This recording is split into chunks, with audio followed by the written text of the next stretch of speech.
Hello my lovely viewers. তো আজকে রথযাত্রা, সবাই জানো। তো আজ এই মাত্র না আমি জাস্ট স্নান করে এলাম। তো আজকে রথের দিনে কি কি করছি সেটা আমি তোমাদের সাথে শেয়ার করব। তো চলো দেখা যাক। আর তোমাদের সাথে আজকে রথের আমাদের এখানের চন্দননগর ওয়েদারটা একটু দেখাই। চলো দেখো ওয়েদারটা কি সুন্দর, ঝাঁকে ঝাঁকে বৃষ্টি আসছে।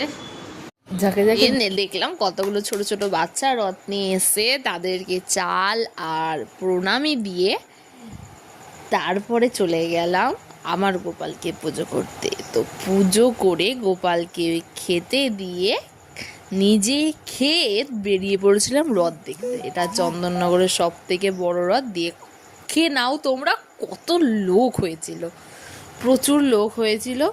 খুব মজা করলাম রথ দেখতে গিয়ে। ঠেলা গুঁতো খেয়ে বৃষ্টিতে ভিজে দেন বাড়ি এলাম। বাড়ি এসে জামাও ছেড়ে কোনো রকমের জিলেপিটা নিয়ে বসে পড়েছি। জিলিপি খেয়ে ফ্রেশ হয়ে জানতে পারলাম আমার জন্য দেন পাঁপড় আর চাউমিন আনা হচ্ছে। তো সেটা খেয়ে আজকের রথের দিন শেষ করলাম। তো ভালো লাগলে লাইক, শেয়ার, সাবস্ক্রাইব করতে ভুলো না। বাই।